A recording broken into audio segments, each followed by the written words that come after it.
Ek en jy lewe in 'n lewe wat so broos is en wat so onvoorspelbaar is. En enige oomblik van enige dag kan daar iets gebeur dat ons nie meer daar is nie.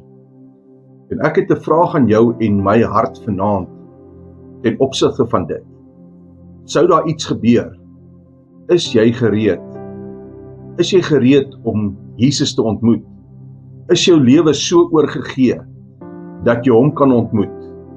Jy sien, want dit gaan nie oor wat ek alles doen, dit gaan nie hoe godsdienstig ek lyk, dit maak nie saak op watse komitees en watse rade ek is nie, maak nie saak hoeveel tiende ek gee nie. Al wat saak maak is of ek 'n persoonlike verhouding met Jesus Christus uit.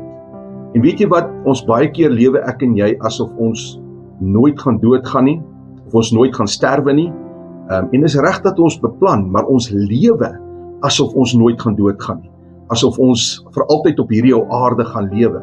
En in die afgelope tyd het ek van soveel mense gehoor, wat afgesterwe het, en dis deur die hele ouderdomsspektrum, van jong tot oud. En dan kom daar 'n skrif in die Bybel, Hebreërs 9:27, wat sê, want dit is vir die mens bestem om eenmaal te sterwe, en daarna die oordeel. En ek en jy is verseker daarvan, dat ons Jesus gaan ontmoet. Of ons gaan sterwe, en of hy gaan kom om ons te kom haal. En ons is by die gemeente besig om bietjie oor die eindtyd te kyk, en wat se tekens is daarvoor Jesus kom om ons te kom haal. En ek wil vir jou sê, sy koms is voor die deur. En is jy reg en gereed? Is jou lewe totaal oorgegee? Is jou lewe totaal vir hom uitgekoop vir Jesus? Want as daai dag gaan aanbreek, gaan jy hom ontmoet in die lig. As jy nie meer daar is nie, gaan jy Jesus ontmoet. Is jy gereed? En dit is nie 'n boodskap om jou vreesagtig te maak nie. Dit is eintlik 'n wekroep. Dit is eintlik net 'n vraag wat jou hart moet wakker maak.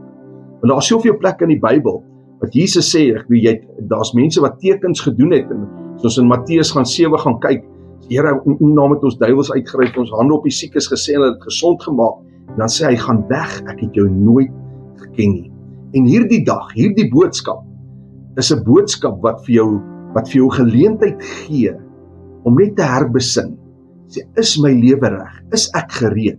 En daar is genade vir jou. In Johannes 1:9 sê, as ons sondes bely, hy is getrou en regverdig, om ons van al ons sondes, al ons ongeregtigheid te reinig. Maak nie saak of jy in die kerk is nie, maak nie saak of jy nie in die kerk is nie. God se genade is vir jou genoeg. En vat hierdie aan, vat hierdie boodskap, en sê, Here, as jy daarna luister, sê, Here, is ek reg en gereed? Laat die soetlig van die Heilige Gees op ons lewe sal skyn, en as daar iets is, dat jy sal regmaak, en jy sal gereed wees, as ons vir Jesus ontmoet.